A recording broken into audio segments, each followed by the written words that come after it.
a, a fase de análise dos planos do negócio jurídico, então superamos as tratativas sobre existência, validade e eficácia, quando na última aula nós analisamos condição, termo e encargo, que é bem teórico, mas eu acho que tem muitos exemplos no material. O material já está aqui no Teams e já está lá também no AVA, e aí vocês conseguem entendê-lo a partir desses exemplos, a partir das explicações. O que vocês precisam saber sobre esses termos de eficácia, sobre a eficácia, o plano da eficácia, que nem sempre ela existe, nem sempre é necessário analisar eficácia, e que são normalmente cláusulas ou parágrafos em negócios jurídicos que modulam seus efeitos, fazem com que os efeitos aconteçam mais adiante, ou fazem com que aquele negócio jurídico produza mesmo seus efeitos a partir de um prazo, a partir de um acontecimento. Então, o negócio jurídico ele é elaborado, só que existe um prazo, normalmente no termo, um encargo, então você tem que cumprir uma obrigação imposta, um ônus imposto pelo testador ou pelo doador, e no caso da condição, precisa aguardar um acontecimento futuro, ou para acabar os efeitos, ou para iniciar os efeitos do negócio jurídico. Isso é muito comum, isso está acontecendo muito nos contratos atuais. É bom trazer um exemplo concreto. Lá na empresa que eu sou sócio, a gente teve em expansão e a gente recebe pessoas que alugam espaço. Então, são contratos que acontecem muitas vezes de um dia para o outro. A gente tem um modelo e fica pronto o imóvel, eles já querem entrar na semana seguinte, as empresas, ou então um consultor, um advogado. E nós estamos elaborando esses contratos com condição suspensiva. Então, vai passar a produzir efeitos assim que pudermos reabrir a empresa. Então, o contrato começa a partir desse momento. Então, é um contrato com uma condição suspensiva. Tá bom? Andressa, está saindo? Ah, já foi, né? Vamos lá, dos defeitos do negócio É porque o jurídico. meu tá, o meu quando eu abro, o meu como eu baixei o aplicativo, ele na hora que eu clico no link às vezes para abrir, aí ele abre os dois, por isso estava dando interferência para mim aqui. Tá. Agora eu já Entendi. resolvi. Entendi. Pronto. Deixa eu só abrir uma coisa aqui. Deixa eu ficar aqui do lado para abrir o negócio, que eu quero achar do material de um professor muito bom. Civil. Negócio.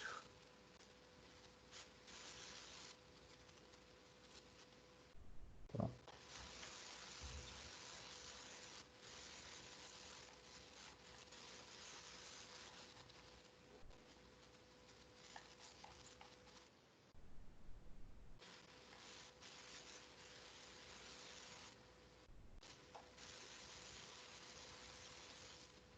Vamos lá, pessoal. Então tá, vamos começar os defeitos do negócio jurídico.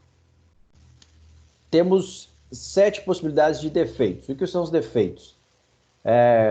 Não sei se vocês estão conseguindo acompanhar aqui meu ponteiro, mas eu imagino que sim. Defeitos do negócio jurídico, eles alcançam os requisitos de validade.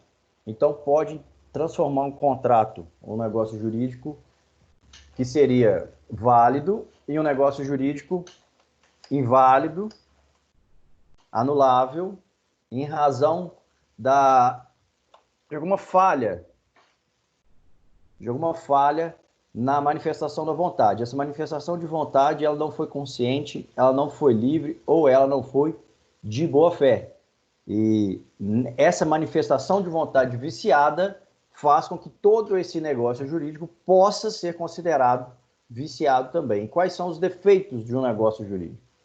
Erro, dolo, coação, estado de perigo, lesão, fraude contra credores e simulação. São todas espécies de vícios que nós veremos. Hoje, especificamente, nessa aula, erro e dolo, que são muito parecidos. Nas próximas aulas, estado de perigo, lesão e coação, que também são bem semelhantes. E na nossa terceira aula sobre defeitos do negócio jurídico, fraude contra credores e simulação. Fraude contra credores e simulação. E aí a gente finaliza, tá? Quem que assumiu o controle aí, gente? Ô, João Vitor. Pronto. Perdemos aqui, né? O João Vitor tomou o controle da nossa apresentação.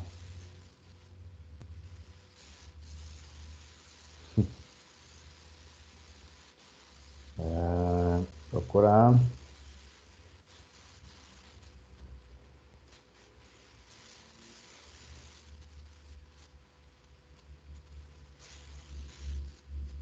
Pronto, continuando. Então vamos lá. Esses 6 primeiros defeitos de um negócio jurídico, ou seja, erro, dolo, coação, estado de perigo, lesão e fraude contra credores, levam a uma possível anulação do negócio jurídico. Isso pela previsão do artigo 171, inciso 3. Já a simulação faz com que o nosso negócio jurídico seja nulo. Qual que é a diferença de anulabilidade para nulidade? Na anulabilidade, é possível que ocorra uma anulação do negócio jurídico. Não necessariamente ele vai ser anulado, é possível. Na nulidade, aquele negócio jurídico é nulo de pleno direito, então ele nunca deveria ter produzido efeitos. E por que simulação é nulo e na simulação há uma nulidade e nos demais defeitos não? Foi uma escolha legislativa por entender que esse vício da nulidade ele tinha que ser punido de uma maneira mais rigorosa, não, e os demais poderiam ser, inclusive, convalidados. Nós veremos isso ao tratar da comparação entre nulidade e anulabilidade. Tá? Vamos ler melhor os artigos que tratam deste nosso tema, os defeitos do negócio jurídico. Vou precisar de um relator. Cadê a Gabriela? Está aí, ela é a relatora oficial, é a substituta, ela não participou semana passada. Lê para mim os artigos, fazendo favor, Gabriela. Artigo 166, é nulo o negócio jurídico quando 1. Celebrado por pessoa absolutamente incapaz. 2. For ilícito, impossível ou indeterminável o seu objeto. Artigo 7. Inciso 7. Inciso 7. A lei taxativamente o declarar nulo ou proibir-lhe a prática sem combinar sanção. Artigo 167. Pode deixar. Mas fica aí, você vai continuar daqui a pouco. Tranquilo. Então, pessoal, percebam o seguinte, o inciso 7 do artigo 166 do Código Civil, que trata sobre nulidade e logo depois o 171 fala sobre anulabilidade, ele traz uma série de situações em que o negócio jurídico vai ser considerado nulo. E aqui nós vimos o inciso 1, que provavelmente vocês vão se lembrar das aulas de pessoas e bens, segundo o qual é nulo o negócio jurídico celebrado por uma pessoa absolutamente incapaz. Então, se o incapaz assina um negócio jurídico, ele é considerado nulo aquele negócio, né? Mas, para a gente, o que importa é o inciso 7, que fala o seguinte, a lei taxativamente o declarar nulo. Então, existe algum artigo em alguma lei que considera simulação um defeito do negócio jurídico passível de nulidade. E qual é esse artigo? Qual é esse artigo de qual lei? O artigo é o seguinte, é 167 do próprio Código Civil. Segundo o artigo 167, é nulo o negócio jurídico simulado, mas subsistirá o que se dissimulou, se válido for na substância e na forma. Veremos isso melhor, tá? Essa parte final, quando tratarmos da simulação especificamente. Mas, importando a parte inicial, é nulo o negócio jurídico simulado. Então, como está previsto no próprio Código, a gente respeita essa previsão do Código e considera nulo o negócio que foi elaborado com simulação. Então, como eu já li o artigo 167, Gabriela, lê o 171, por favor. Ok. Além dos casos expressamente declarados na lei, é anulável o negócio jurídico, inciso 1, por incapacidade relativa do agente, por vício resultante de erro, dolo, coação, estado de perigo, lesão ou fraude contra credores. Portanto, aqui nós podemos fazer uma comparação de nulidade com anulabilidade. Se é nulo o negócio jurídico celebrado por absolutamente incapaz, e se é anulável o negócio jurídico celebrado por relativamente incapaz, é porque a legislação escolheu que aqueles previstos no artigo 171, aqueles defeitos, eles são menos graves para a vida em sociedade, para o nosso direito civil, que regula a nossa vida em sociedade. E a gente faz essa comparação de incapacidade absoluta e relativa também entre simulação e os demais defeitos de negócio jurídico. Então, a simulação é muito mais grave. E o que é mais fácil lembrar se em algum momento você for questionado sobre defeitos do negócio jurídico?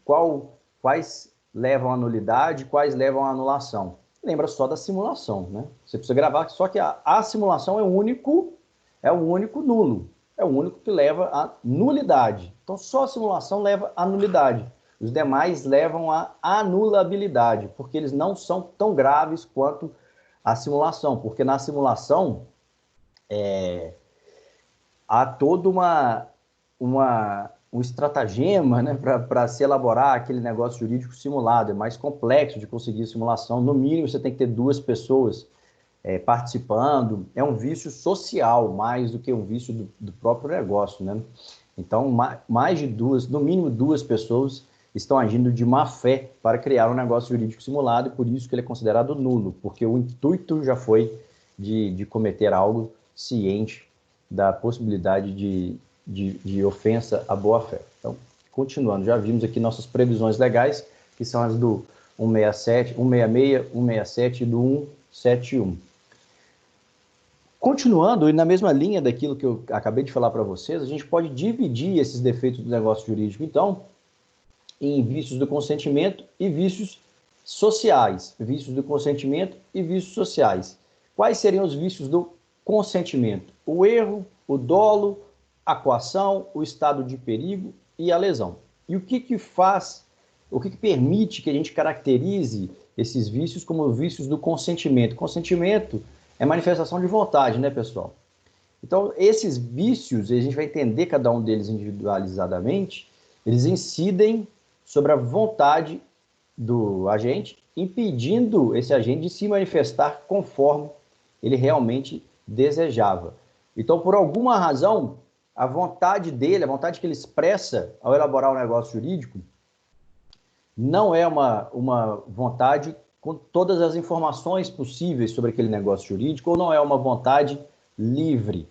Existe uma pressão, no caso do estado de perigo e da coação, ou existe uma falsa percepção da realidade, no caso do erro, do dolo e da lesão. Professor, não entendi por que é falsa percepção da realidade. Você vai entender a partir de hoje, não fique preocupado, tá? Então, o objetivo da lei, quando ele estabelece que estes negócios jurídicos podem ser anulados, é proteger esse autor da declaração que declarou uma vontade sem estar completamente informado sobre aquele objeto, sobre aquele negócio jurídico. Já a fraude contra credor e simulação são considerados vícios sociais, né? Fraude contra credor acontece quando eu estou devendo alguém, ao invés de preservar o meu patrimônio para realizar um pagamento, eu me aproveito de uma possibilidade, uma oportunidade e realizo um negócio jurídico para dilapidar o meu patrimônio e não pagar uma dívida. Isso é muito comum empresas e empresários fazerem para evitar cobranças que sabem que vão acontecer a partir de processos judiciais, né? E fraude contra credor, então, é um vício social, mas não é tão reprovável quanto a simulação. O que acontece é que, normalmente, uma anda junto com a outra. A simulação, muitas vezes, ela é realizada com o intuito de fraudar credores. Então, tem muitas vezes pedidos, você encontra muitas vezes na justiça pedidos de consideração de nulidade de negócios jurídicos com base em fraude contra credores, mas, na verdade, é simulação. É uma simulação com o fim de fraudar um credor, né? A gente vai entender isso melhor. Mas, dando exemplos aqui de simulação. Eu elaboro um negócio jurídico com o meu cunhado, vamos supor, e nesse negócio jurídico ele me vende o carro dele, né? Ele me vende o automóvel, e ele o faz, né? E eu, inclusive, vou lá no Detran, peço para transferir para o meu nome, fico responsável pelo IPVA, mas no fundo, quem está utilizando o carro é ele, eu não fiz nenhum pagamento para ele em relação ao veículo, foi ele quem pagou todos os custos de transferência, ele quem paga o IPVA, ele quem dirige o veículo. Isso foi um negócio jurídico simulado, apenas para que não incidisse cobranças, por exemplo, sobre o veículo dele, né? Vamos supor que ele estava com dívidas trabalhistas, então ele não quer que o carro dele não seja, ele não quer que o carro dele seja penhorado, e aí a gente simula um negócio jurídico de compra e venda. Isso é reprovável. E ao mesmo tempo que foi um negócio jurídico simulado, foi um negócio jurídico simulado com o fim de fraudar credores. Então eles andam normalmente juntos, tá? Qual que é a característica destes contratos ou destes negócios jurídicos? O objetivo deles normalmente é prejudicar terceiros. Prejudicar terceiros. Por isso que eles são tão reprováveis. Já os vícios do consentimento, o prejudicado é uma daquelas duas pessoas do negócio jurídico. A gente vai ver quem, né? Uma das duas pessoas no negócio jurídico é prejudicada. Nos vícios sociais, ou seja, fraude contra credores e simulação, o prejudicado é um terceiro, alguém que não faz parte do negócio jurídico. Então, neste caso, que eu dei o exemplo de um contrato simulado de compra e venda de veículos, quem vai ser prejudicado? Quem está tentando cobrar o meu cunhado e não vai conseguir, né?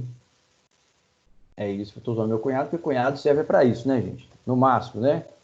Tentar fazer churrasco, comprar cerveja, isso é função de cunhado.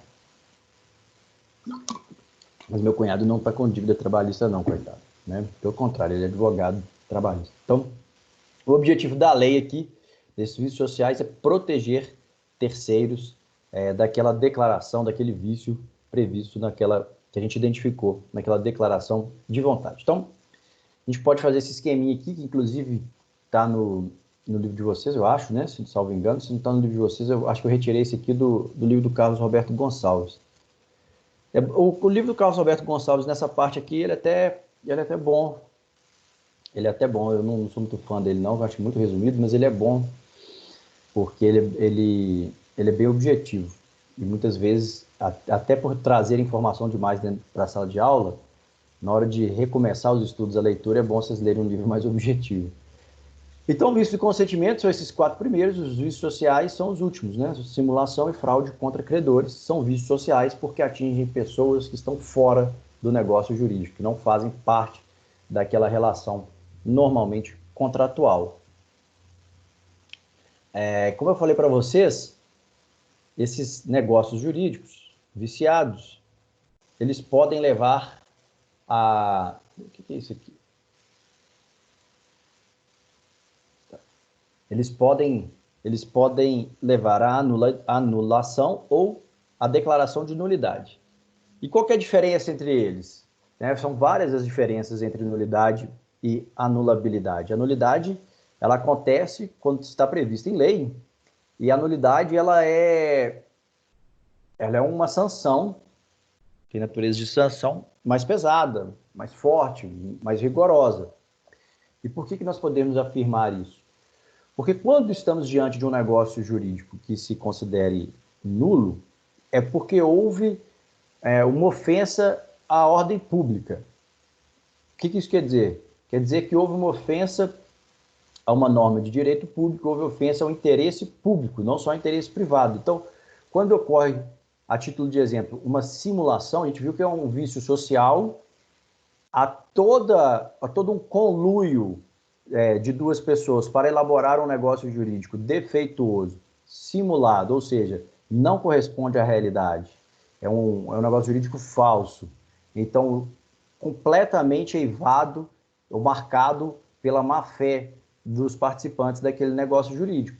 E assim, sem dúvida, a ofensa ao interesse público. Qual que é o interesse público? Que os negócios jurídicos cumpram sua função social, que os negócios jurídicos respeitem a boa-fé objetiva, que os negócios jurídicos tenham fins lícitos, motivos lícitos, e tudo isso é ofendido quando você elabora um negócio jurídico simulado. Portanto, o negócio jurídico simulado, ele atinge interesse público, porque ele ofende a própria legislação, ele ofende o próprio direito civil. Por isso, as consequências da nulidade são mais fortes, são mais pesadas. Portanto, quando estamos diante da nulidade, podemos afirmar que essa nulidade ela se opera de pleno direito. Qual o sentido dessa expressão? Significa que aquele negócio jurídico nulo não vai gerar efeitos. Não vai gerar efeitos de pleno direito, quer dizer que alcança todo o negócio jurídico. Então, não vai gerar efeitos no negócio jurídico nulo, tá? Ademais, além disso, se é nulidade, podemos ter a participação do Ministério Público e o juiz pode declará-la de ofício, já que é uma ofensa a uma norma pública, já que é uma ofensa ao interesse público, já que é uma ofensa ao próprio direito civil. Então, essa nulidade pode ser arguida pelas partes, por uma das partes, por terceiro que foi ofendido pelo aquele negócio jurídico simulado, pelo Ministério Público ou pelo juiz de ofício. Então, o juiz, ao analisar um negócio jurídico, as partes podem estar discutindo outra coisa, pode estar discutindo o reequilíbrio do contrato, vamos supor, e ele se depara com um negócio jurídico que, em razão das provas, em razão dos documentos juntados, ele percebe ser simulado. Opa, esse negócio jurídico aqui é simulado. Vou abrir o prazo aqui para vocês, mas já adianto que vou oficiar o Ministério Público para se pronunciar acerca da possível nulidade desse negócio jurídico. Ou então ele mesmo, o juiz, ele pode declarar essa nulidade. E se ele declara, qual que é a natureza jurídica dessa sentença? Declaratória, por óbvio, não é constitutiva, é declaratória, e a sentença declaratória ela tem uma característica muito específica, ela produz seus efeitos ex tunc, você se lembra de bater na testa, ex tunc, T de testa, bate na testa, quando batem na sua testa você vai para trás, então o efeito retroage, efeito ex tunc, se o efeito é ex tunc, esse negócio jurídico ele não pode produzir nenhum efeito, o negócio jurídico ele não pode produzir nenhum efeito, já que ele é simulado, já que ele é nulo. Como negócio jurídico nulo, não está sujeito a prazo prescricional ou decadencial, então pode ser suscitada essa nulidade a qualquer momento, não convalesce, então ele não se torna aplicável em razão do decurso de tempo nenhum, e as causas são aquelas previstas lá no 166 e seguintes, tá bom? Lá nos seus incisos, lá nos incisos do 166, tá?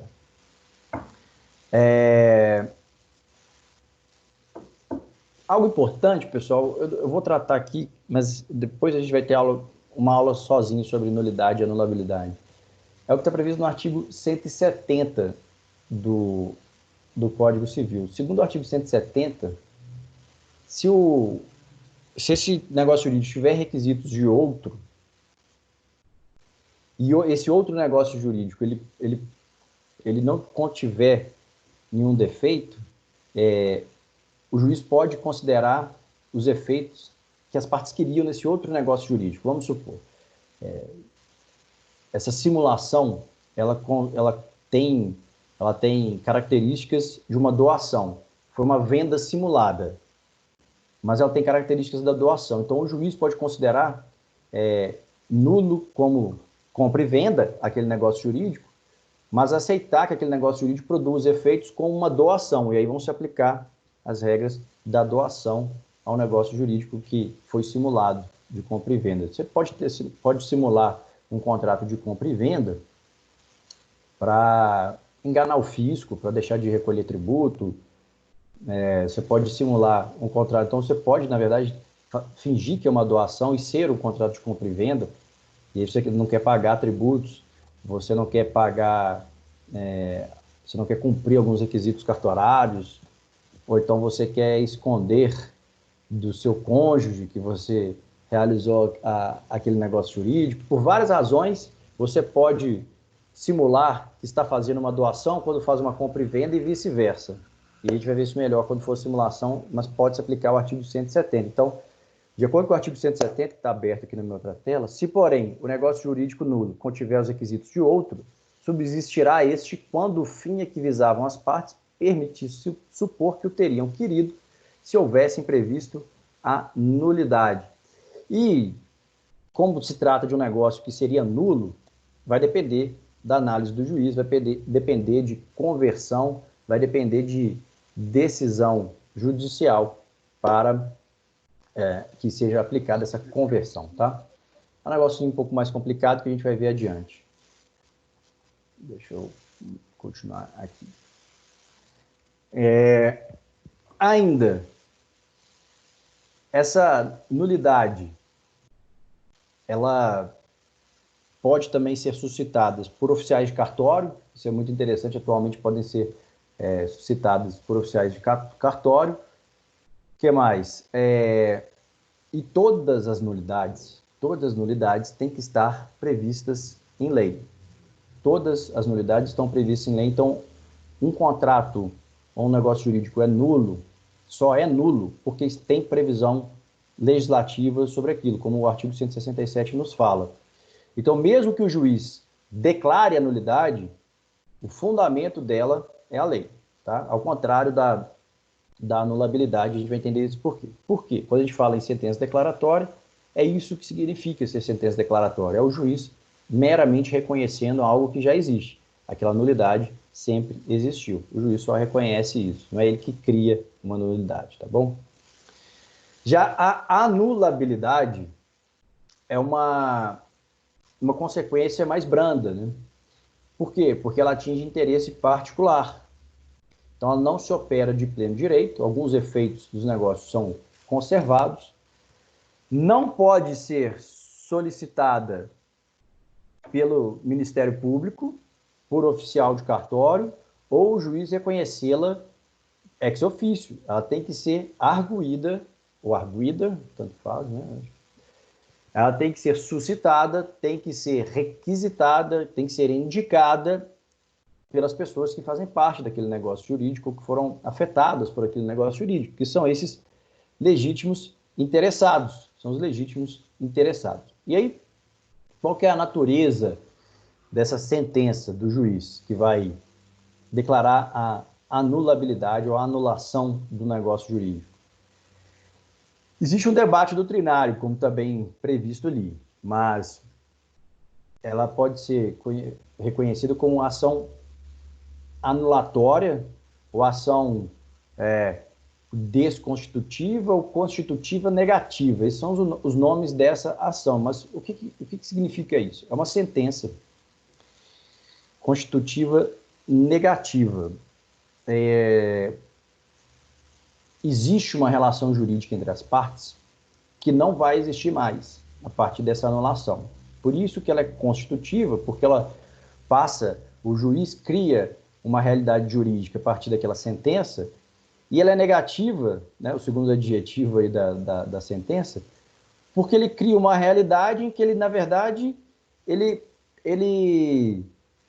retira os efeitos daquela relação, aquela relação jurídica, aqueles efeitos solicitados ou determinados pelas partes naquele negócio jurídico, eles não vão existir mais. Então, essa sentença ela tem efeitos ex nunc, dali em diante. Ela é constitutiva porque só a partir da sentença é que vai deixar de produzir efeitos, e essa face da sentença suprimir efeitos é que faz com que a doutrina a classifique como negativa. Quando é constitutiva positiva, você cria uma relação jurídica que vai produzir efeitos a partir dela. Constitutiva, você cria uma nova realidade jurídica, impedindo que os efeitos daquele negócio jurídico continuem a ser produzidos.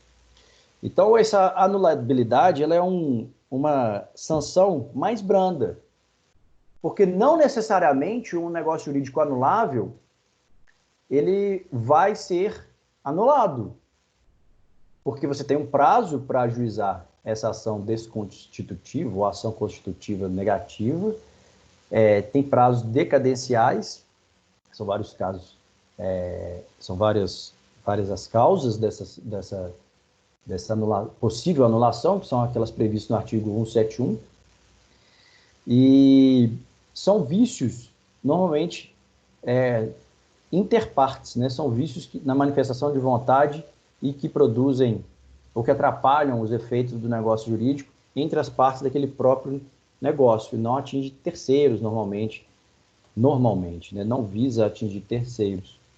Por isso que a anulação ela é mais branda. Portanto, ela pode ser convalescida. O que significa ser convalescida? É esse trecho aqui, ó. Ela pode ser considerada válida caso não haja propositura de uma ação de invalidade ou uma ação constitutiva negativa, ou uma ação desconstitutiva, é sinônimo, né? Portanto, mesmo diante de negócios jurídicos anuláveis, a gente pode ter os seus efeitos. E os seus efeitos serão produzidos até a sentença que declare, que reconheça, na verdade, que reconheça a sua nulidade, anulabilidade. Beleza? Então, é óbvio que se nós temos no artigo 170, estamos lá no artigo 170 que eu citei para vocês, diante de casos de negócios jurídicos nulos, um juiz pode, ao invés de considerar a nulidade de um negócio, transformar ele em outro, é óbvio que isso também pode acontecer diante de negócios jurídicos que seriam anuláveis. O que vocês precisam saber aqui? Então, o que é mais importante? A anulação atinge interesse particular, não só perde pleno direito, então os efeitos podem acontecer. Na nulidade, não. E na anulação, sim.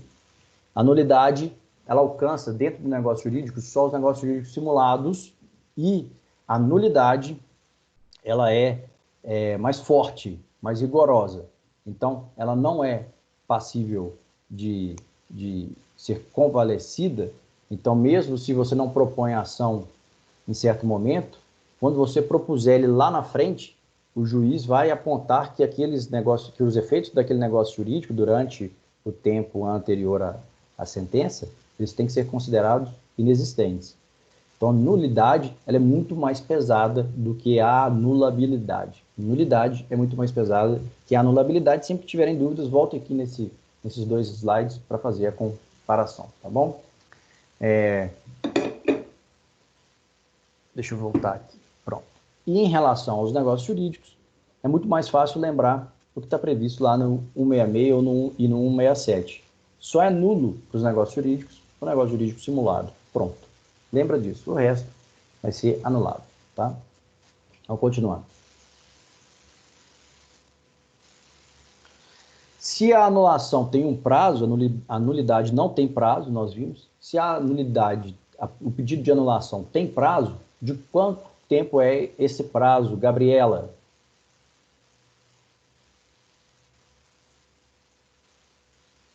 Oi? Estava copiando, desculpa. Fica de olho aí, que você é relatora. Prazo para anulação, artigo 178. É de 4 anos o prazo de decadência para pleitear-se a anulação do negócio jurídico, contado, ou seja, a partir de quando começa a contar esse prazo de 4 anos para pedir a anulação de um negócio? No caso de coação, do dia em que ela cessar. No caso de erro, dolo, fraude contra credores, estado de perigo ou lesão, do dia em que se realizou o negócio jurídico. É porque a coação, pessoal, é uma pressão muito forte que você faz numa pessoa para ela assinar um negócio jurídico. Vamos supor, você começa a ameaçá-la, você a ameaça, você aponta a arma para o filho dela, ela tem que assinar aquele negócio jurídico. Acho que vocês já viram isso em penal, algo semelhante. Então, não pode contar o prazo de uma coação a partir do dia da assinatura, porque vamos supor que, além da assinatura, a pessoa que está te coagindo, te chantageando, ela quer que você pratique o que está previsto no negócio jurídico. Então, vai se contar o prazo para anular uma coação a partir do momento em que acaba aquela coação, a partir do momento, então, que a pessoa está livre, ela não é mais ameaçada. Nos demais defeitos anuláveis, ou seja, em nenhum momento aqui inclui a simulação, então, de acordo com o inciso 2 do 78, os demais é a partir do momento em que se realiza o negócio jurídico, a partir do momento em que se realiza o negócio jurídico. Então, a data em que você celebrou o negócio jurídico. Então, vamos entender melhor o que é o erro, galera. Vamos entender o erro. Lembrando que a gente vai fazer um intervalo quando for 10h15, daqui meia hora mais ou menos, tá? O erro, a tratativa legislativa do erro, vai dos artigos 138 até o artigo 144. Então, aí são 7 artigos, né? Temos duas definições. A primeira definição é do professor Marcos Bernardes de Mello e a segunda do Silvio Rodrigues, e elas são complementares. Eu vou ler para vocês, tá?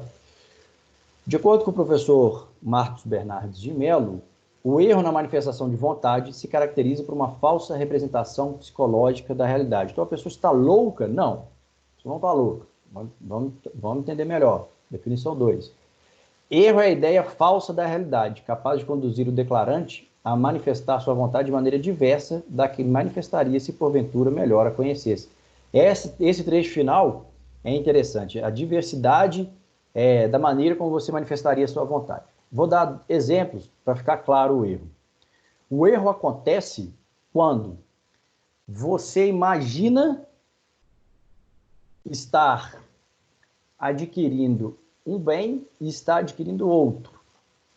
E ninguém te enganou. Você comete o próprio erro. Erro, você que comete. Diferentemente do dolo. Então, erro, você que comete.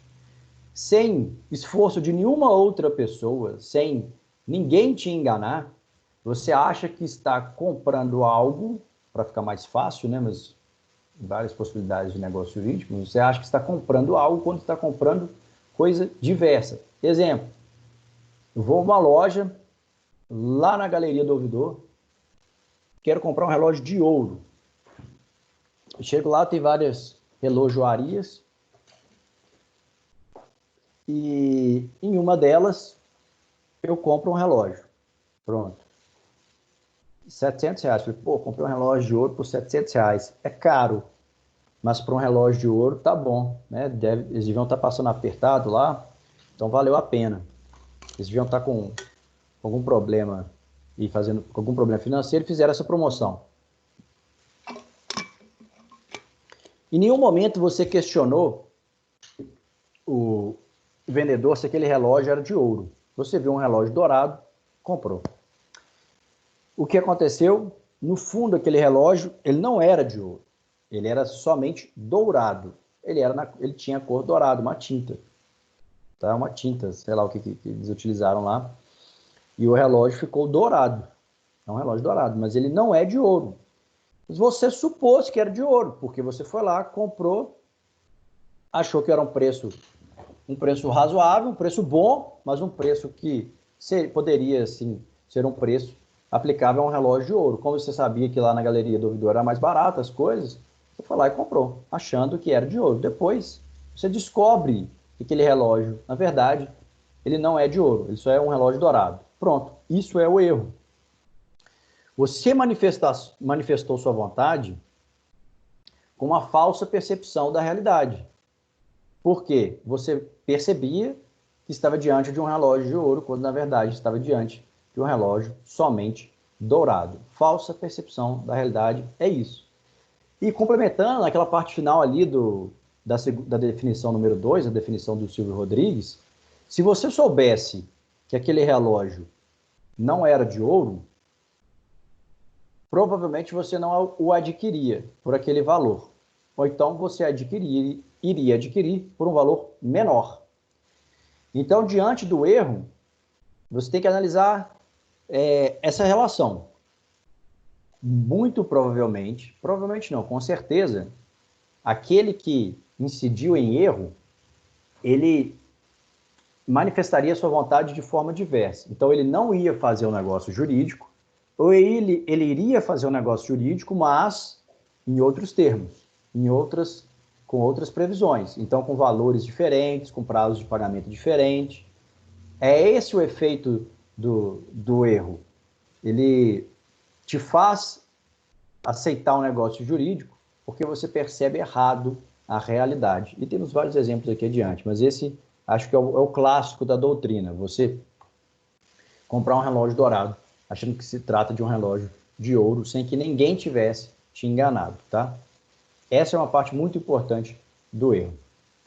Então, dentro das explicações, a gente passa por 3 etapas. Vamos lá. Aquilo que a pessoa acredita ser a realidade, na verdade, não é. Então, naquele nosso exemplo, a pessoa acredita que o relógio é de ouro, mas isso não corresponde à realidade. É só um relógio dourado. 2, movido pela falsa representação da realidade. Então, crendo que era um relógio de ouro, você manifesta a sua vontade, você manifesta o seu consentimento. Por outro lado, se você tivesse percebido que aquele relógio não era de ouro, era só dourado, você teria manifestado a sua vontade de modo diverso ou não teria manifestado a sua vontade. Você teria olhado e falado, ah, não quero. Eu quero é um de ouro. Pronto. É assim que funciona o erro.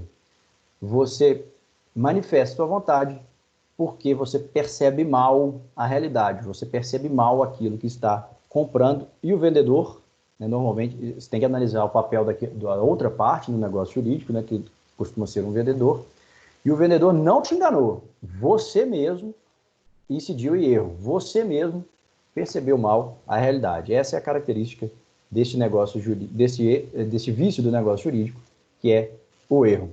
Ô, Iago, você está aí? Eu estou sim. Você pode ler esse exemplo para mim, por favor? Posso? Tá. Adquire um imóvel situado em certa rua X. Supondo tratar-se de bem localizado em região valorizada, posteriormente descobre que adquiriu imóvel situado em rua do mesmo nome, localizado em vilarejo do mesmo município. Então está no vilarejo desse município, mas não está naquela área urbana que você pretendia. Um exemplo. Eu moro perto do Pitágoras aqui, né? Eu moro no Santo Antônio. E eu moro na rua Mangabeira. Na rua Mangabeira. E aí eu estou vendendo um imóvel na rua Mangabeira. Não tem S no final. Uma pessoa vê o valor do meu apartamento e fala o seguinte, poxa, para um imóvel no Mangabeiras, tá ótimo esse valor, vou comprar agora. Vai lá e fala, estou vendo aqui a sua oferta na OLX e quero comprar o imóvel. Aí eu pergunto, você analisou bem, viu a localização, tudo certinho, de acordo com o que está no site? Concordou com a localização? Concordo. Beleza, vou comprar. Compra o meu imóvel. Não vou nem tratar de se ele teria percebido quando ele vai fazer o registro do imóvel, não vou entrar nesses termos, tá? Mas aí ele assina o negócio jurídico, não presta atenção lá no objeto, que trata-se de um imóvel na rua Mangabeira. Ele continua achando que é um imóvel no Mangabeiras, no bairro Mangabeiras. Ele incidiu em erro, é óbvio, incidiu em erro.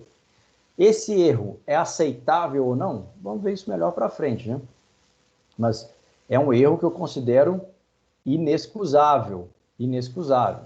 E isso faz diferença, se é um erro grotesco ou se é um erro que o juiz olha e fala, ah, realmente, esse erro poderia ter acontecido. Né? Nesse meu último exemplo, eu acho que não.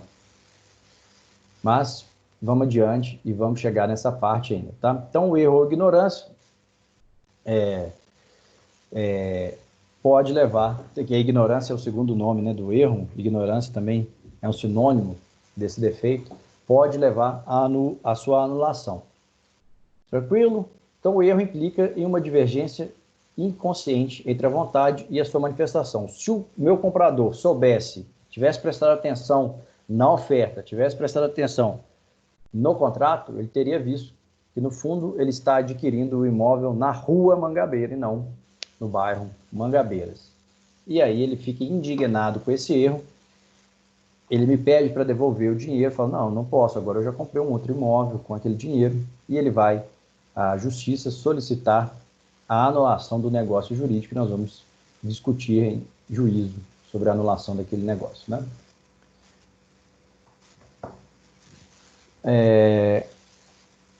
O que se precisa prestar atenção em todos os defeitos do negócio jurídico? Eles atrapalham exatamente a manifestação de vontade. Então, uma manifestação de vontade no erro, por óbvio, já como um vício do negócio, a maior parte da doutrina classifica que essa manifestação de vontade não é consciente. Por que ela não é consciente? Porque a pessoa ignora algumas características do negócio jurídico, algumas características do objeto. A pessoa não percebe o que de fato está acontecendo, ela não percebe a realidade de maneira concreta. Então, ela imagina estar fazendo um negócio jurídico quando está fazendo outro, ela imagina que está adquirindo um objeto quando está adquirindo um objeto distinto, né? Então, há uma falsa percepção ou falta de percepção da realidade. O agente, aqui o que é muito importante é que o agente se engana sozinho. O agente se engana sozinho, diferentemente do dolo, tá? Eu deixo aqui para vocês, inclusive se vocês quiserem tratar sobre isso, já existiu antes, na nossa legislação, uma diferença entre erro e ignorância, mas hoje em dia, o legislador brasileiro trata tanto erro quanto ignorância da mesma forma, então são sinônimos. São sinônimos para o Código Civil atual, e aí deixo para vocês o estudo, se vocês tiverem curiosidade, nessa é mera curiosidade. Mas a doutrina, ela insiste em debater porque esse é o papel dela. Para a doutrina, ignorância seria completa ausência de conhecimento da realidade e o erro seria um conhecimento distorcido da realidade. Mas para a disciplina atual dos negócios jurídicos, e mais especificamente dos vícios dos negócios jurídicos, tanto faz você falar em erro ou em ignorância, são sinônimos, tá? O Pamplona e o Gagliano falam o seguinte para a gente: embora a lei não estabeleça distinções, o erro é um estado de espírito positivo, qual seja, falsa percepção da realidade, ao passo que a ignorância é um estado de espírito negativo, total desconhecimento do declarante a respeito das circunstâncias do negócio. Não faz sentido tanta essa distinção, é muito mais dogmática, é muito mais doutrinária a distinção. E aqui agora a gente chega em um momento importante. Em um momento importante. Erro essencial versus erro acidental. Erro essencial, que também é conhecido como erro substancial. Matheus, relator, está aí?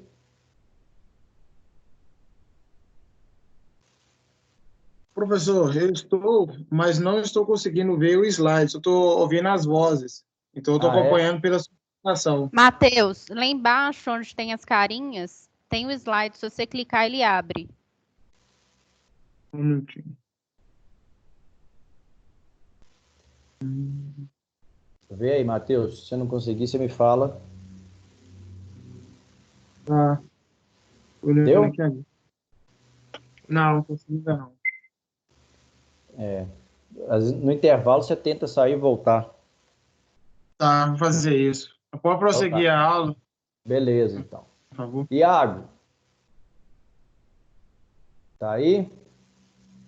Então vamos lá. O que é erro essencial ou substancial? Lê essa parte, esse trecho aí, escrito sentido, do professor Francisco Amaral. Erro essencial, também dito substancial, é aquele de tal importância que, sem ele, o ato não se realiza. Beleza, obrigado. Sem ele, então, não teríamos negócio jurídico. O ato não se realizaria se a pessoa não tivesse incidido em erro. Se não houvesse o erro, o agente não teria manifestado sua vontade. No exemplo do relógio, então, a Letícia foi lá no centro de Belo Horizonte, no Mercado Central, não, na Galeria do Ouvidor, querendo comprar um relógio de ouro.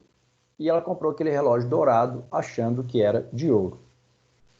E aí, no caso, você vai saber se o erro é essencial ou acidental só no caso concreto, porque depende da manifestação da vontade da pessoa, né? A pessoa que vai indicar se o erro é essencial ou não, normalmente. E aí a Letícia depois fica sabendo que aquele relógio, então, é só um relógio dourado. Ela fica indignada e pede anulação do negócio jurídico.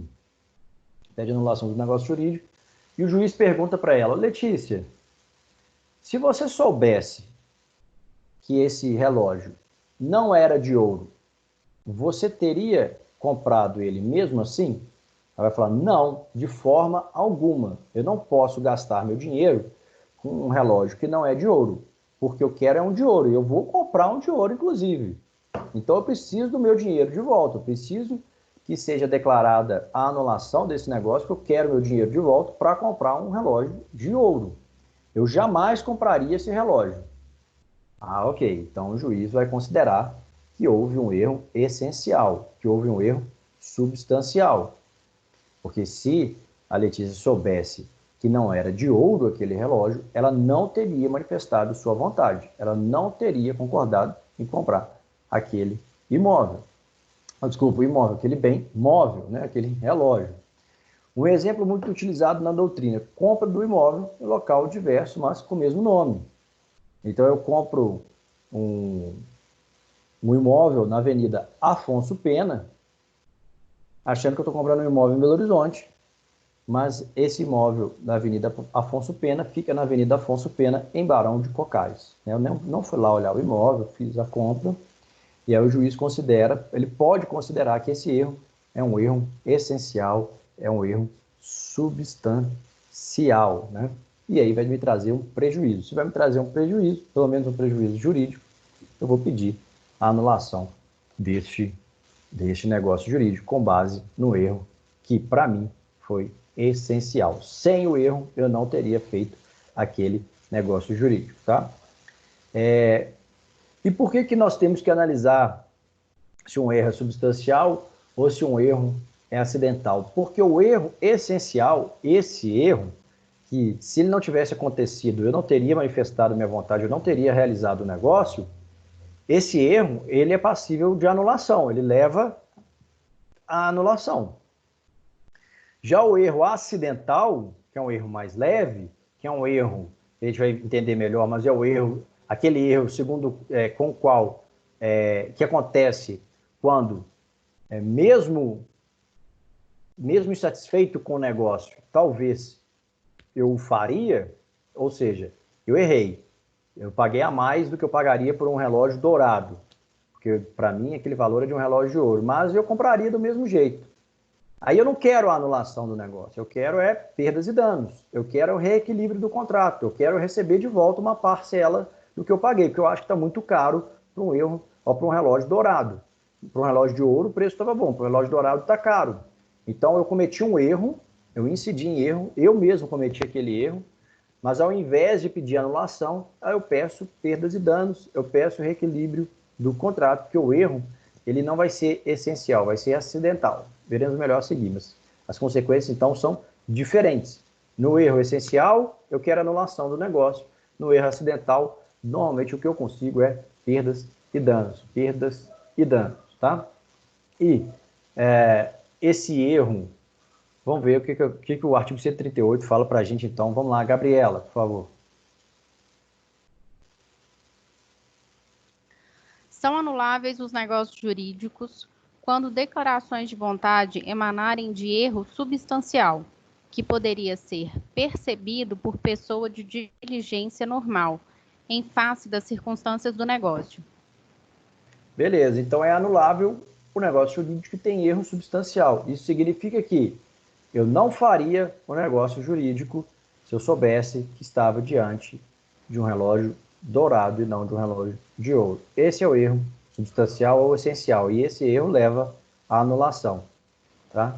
O outro erro, o outro tipo, leva a perdas e danos, que é o erro acidental ou sanável. Erro acidental ou sanável. Aproveitando, Gabriela, lê para mim o sentido de erro acidental. Erro acidental ou sanável é o que recai sobre qualidades secundárias do objeto ou da pessoa. Obrigado. Então, quando eu descubro que, na verdade, aquele relógio ele não é de ouro, ele é dourado, eu percebi que eu cometi um erro. Mas esse erro é sanável. Por quê? Porque tudo bem, para mim basta ter um relógio dourado, não me importo muito com que ele seja de ouro. Se for dourado, tá bom. Só que eu acho que o valor foi muito alto. Então, eu acho que o preço daquele relógio está caro. Por isso, eu estipularia termos diferentes. Então, eu celebraria o negócio jurídico da mesma forma, porque esse erro é só acidental. Eu celebraria o negócio jurídico da mesma forma, mas em outros termos, ou seja, com outras condições, com outras pendentes, outros requisitos. Eu elaboraria um negócio jurídico com preço diverso, né? Isso que é mais importante. Eu elaboraria um negócio jurídico com outro preço, porque não é de ouro. Então, eu vou a juízo indicando o erro e solicitando perdas e danos, ou solicitando somente o reequilíbrio do contrato. Na lei, a gente tem um exemplo claro de erro acidental. É o que está previsto no artigo 143. Para o artigo 143, o erro de cálculo apenas autoriza a retificação da declaração de vontade. O erro de cálculo apenas autoriza a retificação da declaração de vontade, né? Então, esse erro de cálculo, ele é um erro acidental, que as próprias partes podem chegar a um acordo e modificar o que está previsto lá. Então, acontece que o contrato tem um preço unitário de bens e um preço global, né? Você vai comprar vários bens. E aí, esses preços unitários dos bens, eles estão descritos corretamente no contrato. Mas lá no final, no preço global, tem um erro. Tem um erro. É indicado de forma equivocada, para mais ou para menos, né? E aí, o que as partes podem fazer? Elas celebrariam aquele negócio jurídico de toda forma. Elas vão retificar a declaração de vontade. Retificar a declaração de vontade. Se aquela parte que vai ser beneficiada pelo erro não aceita, a outra vai em juízo e pede perdas e danos, pede o reequilíbrio do contrato, pede a modificação contratual, tá? Hipóteses de erro substancial, eles estão previstos lá no 139. O que fala o 139? O erro é substancial quando interessa a natureza do negócio, o objeto principal da declaração ou algumas das qualidades a ele essenciais. Concerne a identidade ou a qualidade essencial da pessoa a quem se refere a declaração de vontade, desde que tenha influído nesta de modo relevante, sendo de direito e não implicando recusa à aplicação da lei, for o motivo único ou principal do negócio jurídico. O maior problema aqui é esse artigo 139.3, né, que trata sobre desconhecimento da lei. Porque lá na lei de introdução, né, ao direito brasileiro, fala que ninguém pode alegar o desconhecimento da lei para não cumprir. Mas a gente tem tantas normas no Brasil que essa previsão da LINDB, ela tem que ser interpretada com cuidado, né? Então, é óbvio que às vezes você pode fazer um negócio jurídico com erro de direito. Então, você elabora um negócio jurídico, você celebra um negócio jurídico com o menor, sem saber, tá? Então, você erra no direito, mas isso não quer dizer que você recusa a aplicação da lei. Você não sabia, você desconhecia as razões de ser daquele negócio jurídico, né? Então, existe um conflito aqui, mas deixa pra lá. Depois a gente conversa sobre isso melhor, tá? Se alguém tiver uma dúvida. Depois a gente vai ver melhor essas situações. Vamos continuar. Erro sobre a natureza do negócio jurídico. É o artigo 139, inciso 1. A natureza do negócio. Então, isso ocorre quando uma das partes que estão celebrando aquele negócio jurídico, acha que está elaborando um negócio jurídico de certa natureza, mas a natureza do negócio jurídico é diversa. Então, eu elaboro um negócio jurídico achando que é doação, mas a verdade é compra e venda. Eu elaboro um negócio jurídico acreditando que é empréstimo e a outra entende que é doação. Uma pessoa aluga e o outro acha que, na verdade, está vendendo o imóvel ou o veículo. Esse tipo de erro é erro substancial. Isso pode levar à anulação do negócio, ou então pode levar à modificação do negócio. Porque hoje em dia, dificilmente os juízes anulam os negócios jurídicos, porque tem a teoria da preservação da vontade, preservação dos negócios jurídicos. Então, ele tenta modificar, os juízes sempre são orientados e sempre tentam modificar os negócios jurídicos, equalizar as vontades, ao invés de anular. E acontece muito nessa situação aqui, né? Normalmente, uma pessoa elabora um negócio, pensando que está alugando, e, na verdade, está vendendo, e vice-versa. Ou então, aceita um negócio jurídico achando que é uma doação, na verdade, é uma compra e venda. Isso acontece e pode levar à anulação ou pode levar à modificação do negócio jurídico, tá bom? Continuando, abaixo que não vai não. Erros sobre o objeto principal da declaração. É o que mais acontece. Então você erra sobre o objeto. É o exemplo que a gente vem tratando desde o início da aula, do relógio. O erro está ali sobre ele, né? Sobre as características do relógio. Eu imaginava que era de ouro e é só dourado. Então ocorre quando a manifestação de vontade recai sobre o objeto diverso do pretendido pelo declarante. E aí trata-se de erro quanto à identidade do objeto, não necessariamente sobre a qualidade do objeto. Vamos supor, eu quero adquirir uma camisa do Atlético Mineiro utilizada pelo Ronaldinho Gaúcho. Então, adquiri uma camisa no valor alto, que foi utilizada pelo Ronaldinho Gaúcho, né? E aí eu recebo essa camisa, no preço alto. E eu pergunto para o cara, mas em qual jogo que ele utilizou essa camisa? Que eu quero saber, quero registrar. Ah, não, ele não usou em jogo, não. Não utilizou essa camisa em jogo, mas eu queria uma camisa utilizada pelo Ronaldinho Gaúcho. Sim, mas essa camisa foi uma camisa que ele utilizou dentro de casa. Ele utilizou para jogar futebol. E aí tem um erro sobre a identidade de um objeto. Você pode considerar o erro sobre identidade, erro sobre identidade, que você quer uma camisa utilizada em jogo, e foi uma camisa utilizada em casa. Ou você pode considerar isso como um erro sobre a qualidade, mas eu acho que é sobre a identidade do objeto, né? Então, você também pode contratar o primo do Messi, como eu falei para vocês, o Max Biancucci, porque você está contratando um argentino baixinho, habilidoso da família Messi, né? Da família Messi. E você acha que está contratando o Lionel Messi quando você está contratando para jogar no seu time o Max Biancucci, que é primo dele, já jogou no Flamengo. Então, há um erro aqui sobre identidade da pessoa que vai prestar o serviço para você. E aí você pode suscitar a anulação. Então, um exemplo, para ficar mais claro. Uma pessoa adquire um quadro de um aprendiz, supondo que trata da tela de um pintor famoso. Então, você compra a tela do quadro, um quadro achando que é um quadro do Pablo Picasso, mas é do aprendiz do Pablo Picasso, né? Somente estava lá na casa do Picasso, na fundação do Pablo Picasso, mas não era dele, era do aprendiz. E aí você adquiriu por um valor altíssimo, achando que era do Pablo Picasso. Então, teve um erro sobre a identidade do objeto. 3. Uma pessoa aluga uma casa na cidade e a outra que alugou pensa que é uma casa de campo. Então, eu quero alugar uma casa para o meu encontro de turma, a cada 5 anos tem um encontro de turma lá em Viçosa, da minha turma, né? Teve agora, ano passado. Então, eu quero alugar um imóvel no sítio. Eu quero um sítio para a gente poder ficar lá, escutando música alta, falando bobeira.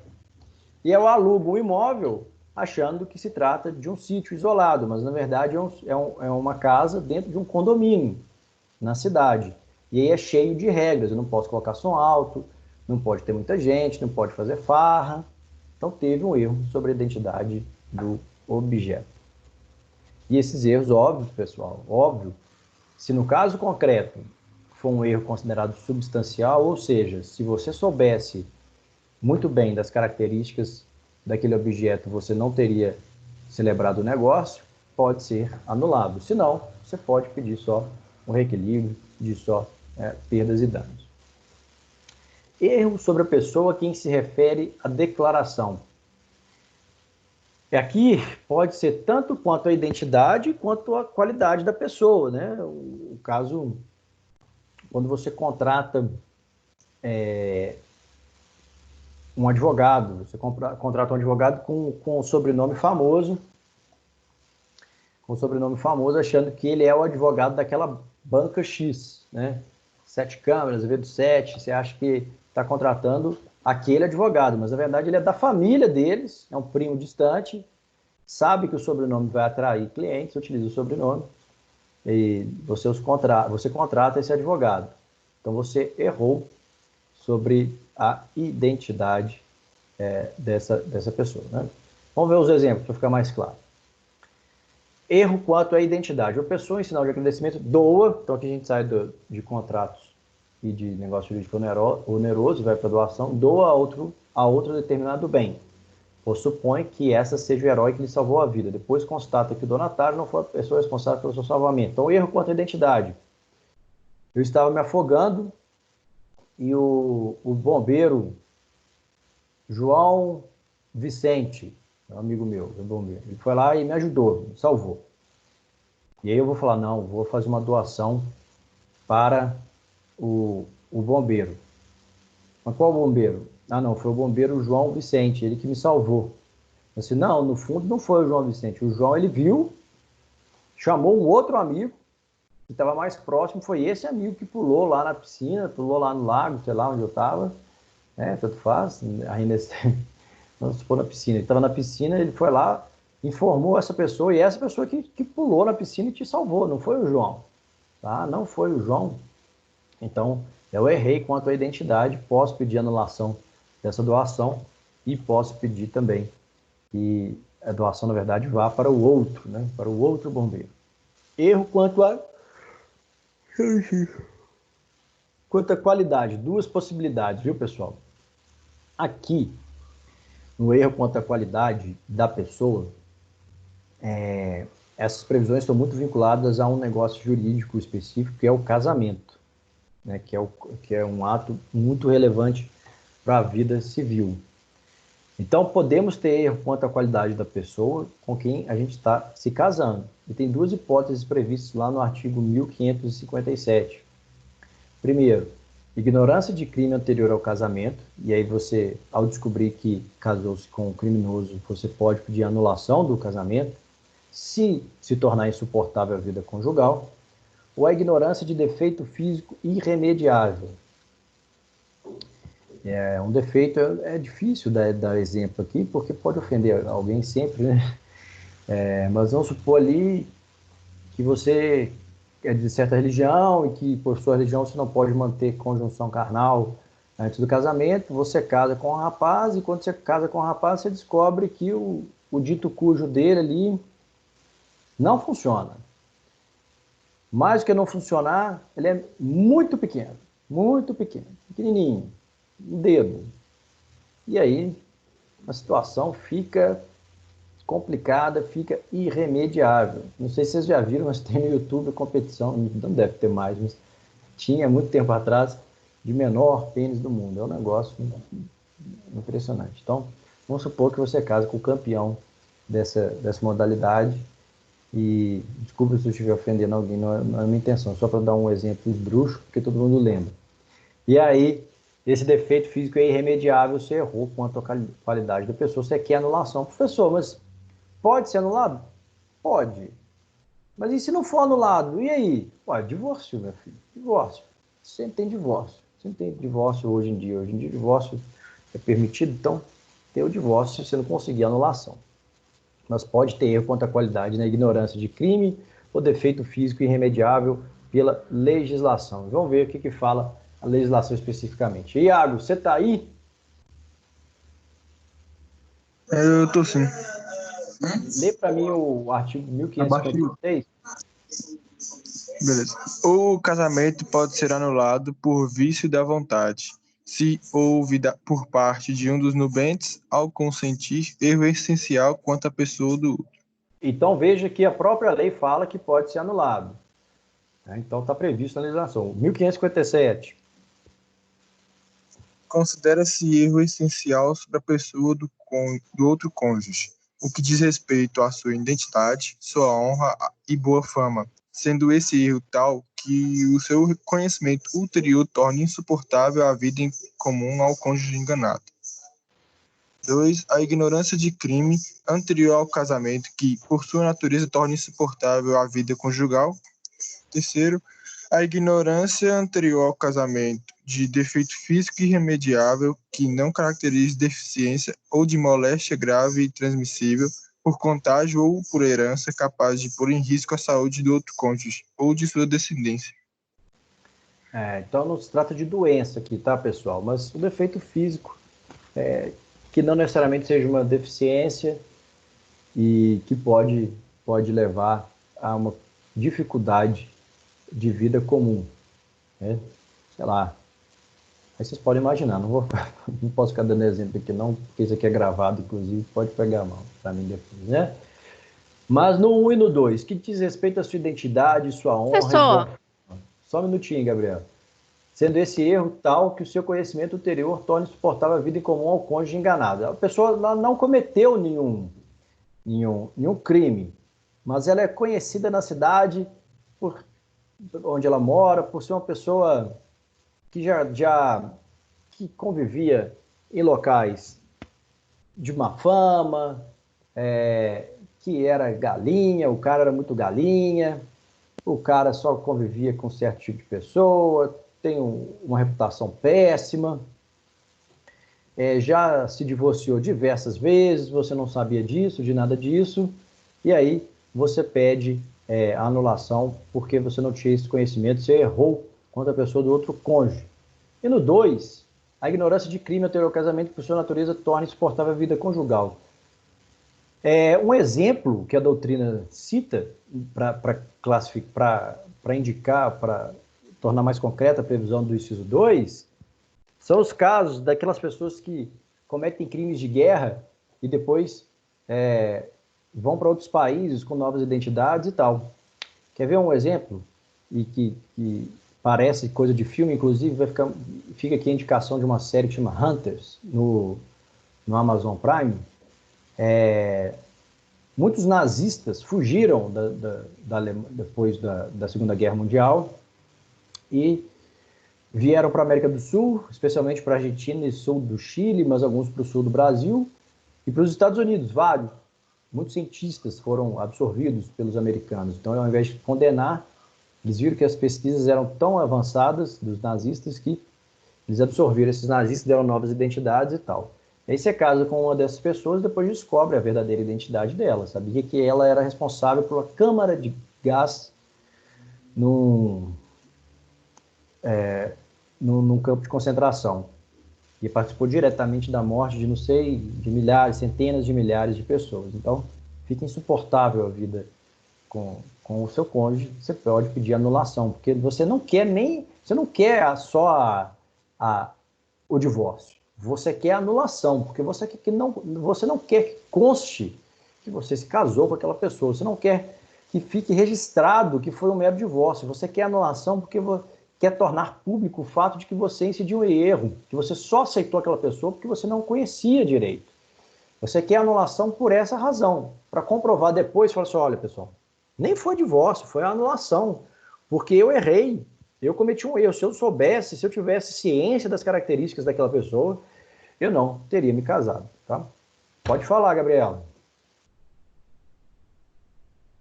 Você deu o primeiro exemplo aí da questão da pessoa, da religião aí qualquer, e falou que a pessoa pode solicitar e tudo mais.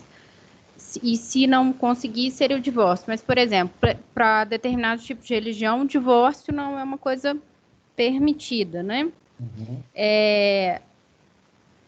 A pessoa poderia, de alguma forma, colocar a religião, a crença dela em cima desse fator para ser um fator de anulação? Pode, porque, como eu falei para vocês, o Código Civil ele é cheio de cláusulas gerais e conceitos jurídicos indeterminados.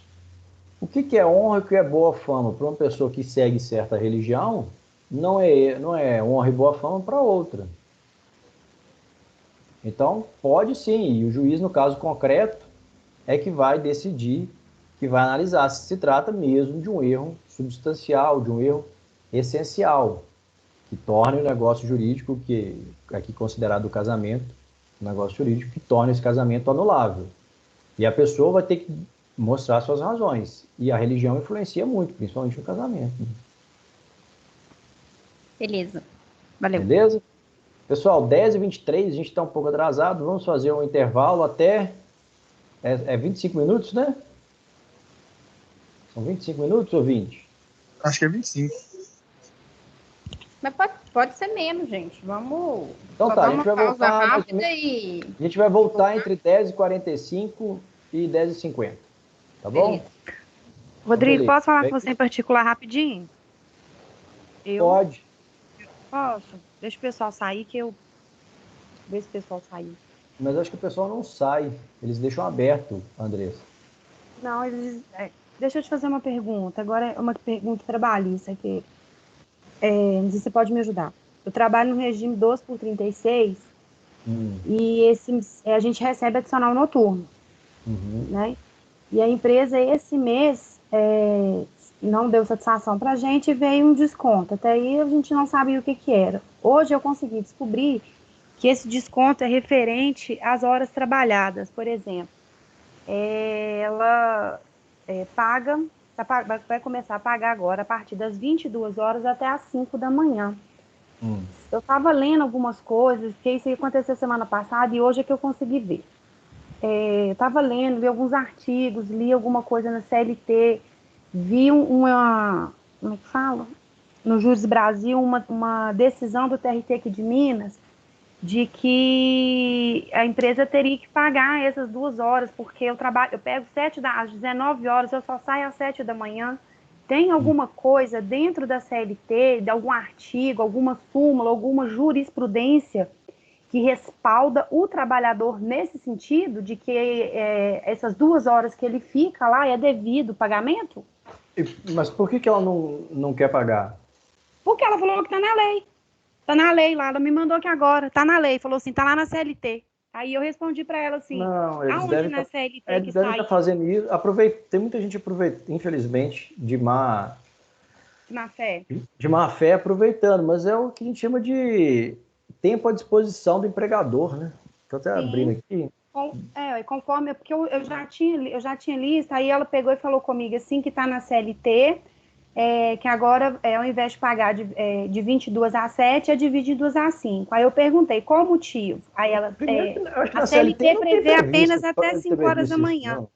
Ela falou comigo que está no artigo 73. E eu fui enquanto eu estou falando, eu estou prestando atenção, mas eu também fui procurar, porque é um valor, para mim, vai fazer falta, claro, certo? Como trabalhador, e pelas coisas que eu li também, as outras súmulas, fala que essas 2 horas, por exemplo, ele não é insalubridade que fala, traz malefícios à saúde mental e física do trabalhador, conforme, pelo tempo, né? Então, assim, inclusive, aí eu vi, foi uma decisão do TRT daqui de Minas falando. Então, assim, eu queria uma coisa mais... o que te respalda é o artigo 4º, né?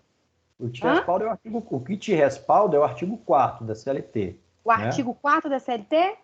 Olha só, considera-se como serviço de efetivo o período que o empregado esteja à disposição do empregador, aguardando ou executando ordens, salvo disposição expressamente consignada. Mas... E aí tem algumas situações que não são consideradas como tempo à disposição.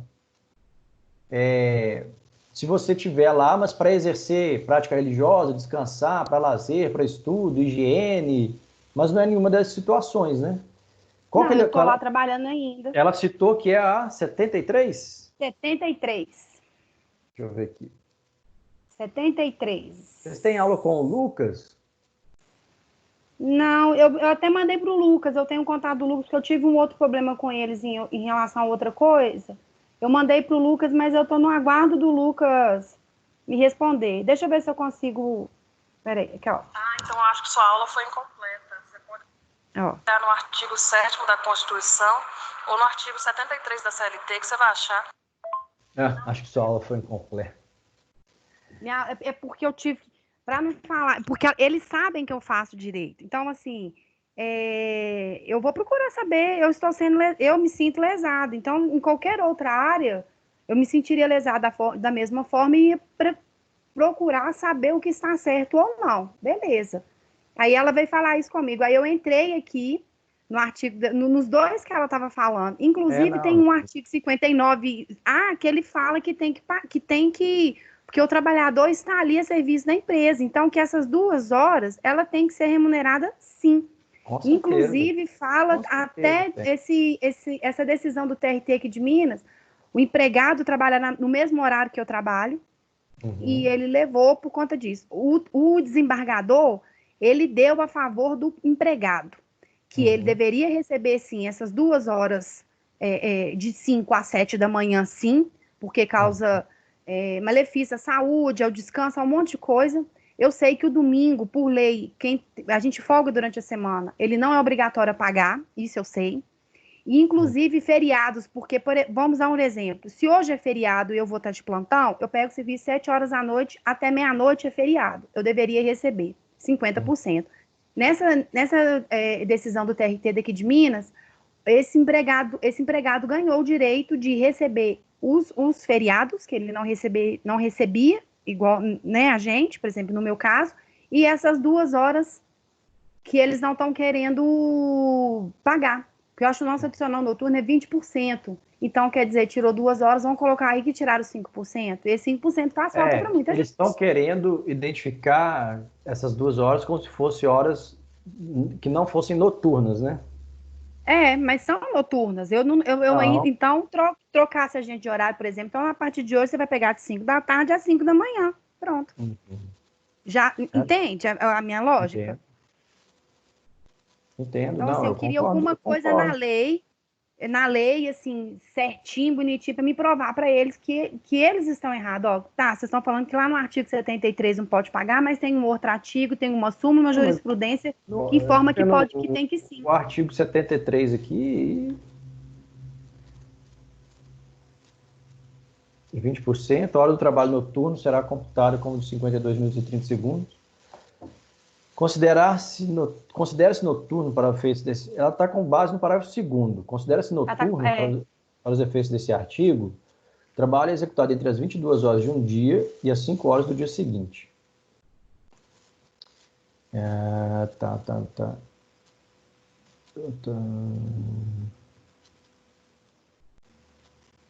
Teve alguma, por exemplo, a gente... Fala para ler o parágrafo 4º. Não, o parágrafo 4º fala o seguinte, ó, do 73. Nos horários mistos, assim entendidos os que abrangem períodos diurnos e noturnos, aplica-se às horas de trabalho noturno disposto neste artigo e seus parágrafos. Às prorrogações do trabalho noturno, aplica-se o disposto neste capítulo. Então, eu entendo que você pode utilizar o parágrafo 4º para alegar que...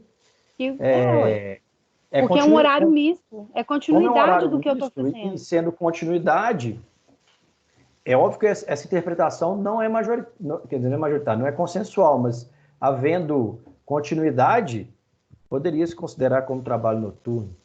Eu acho que ela não vai aceitar, não. E você vai ter que discutir isso em juízo. É porque é o seguinte, lá...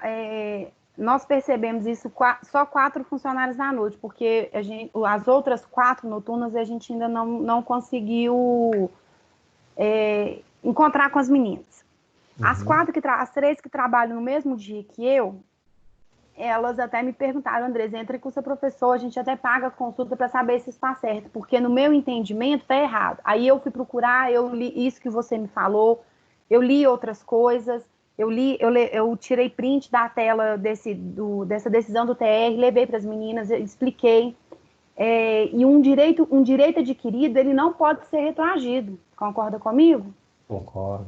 Se o trabalhador, em determinado tempo, ganhou esse direito, ele não pode ser retirado. Certo? Então, assim, aí as meninas foram atrás de outras informações também. Só que, por exemplo, como eu tenho mais fácil essa informação pelo fato de estudar e ter contato com professores, que nem seja da área trabalhista, mas que tem uma noção maior, uma informação maior para me poder repassar, fica mais fácil eu passar para elas. E então, assim, elas estão querendo uma reunião com um advogado, sim, para poder rever essas questões mesmo, porque a gente já não recebe o feriado, certo? Que, pelo meu entender, deveria receber sim, que está escrito aí. Concordo com você, mas não sei se essa eu acredito que deve ter, não deve ser, deve ser majoritário, mas não deve ser o único posicionamento, mas dá uma olhada com o Lucas. O Lucas eu mandei mensagem. Trabalhista, ele vai... Ele é trabalhista, isso, o Iago trabalha com ele, ele me salvou numa outra questão aí, eu mandei um áudio para ele explicando direitinho, só que ele ainda não me respondeu, aí eu até falei com ele, assim que ele puder me responder e tudo, eu fico agradecida, porque realmente pra gente saber, porque senão a gente fica lesada. Demora um pouquinho. Não, se ele me responder e falar comigo onde estão as palavras, olha, tá em tal lugar, eu tenho o Vadmer, que eu passo a mão no meu, como diz meu filho, Vadmer de Satanás, carrego ele e levo ele. Oi. Desculpa interromper, é porque você esqueceu de pausar a gravação. Nós estamos discutindo aqui, ó. Bom saber, nós estamos... Obrigada, Janine. Obrigado. Entendeu, Rodrigo? Então, assim, nós estamos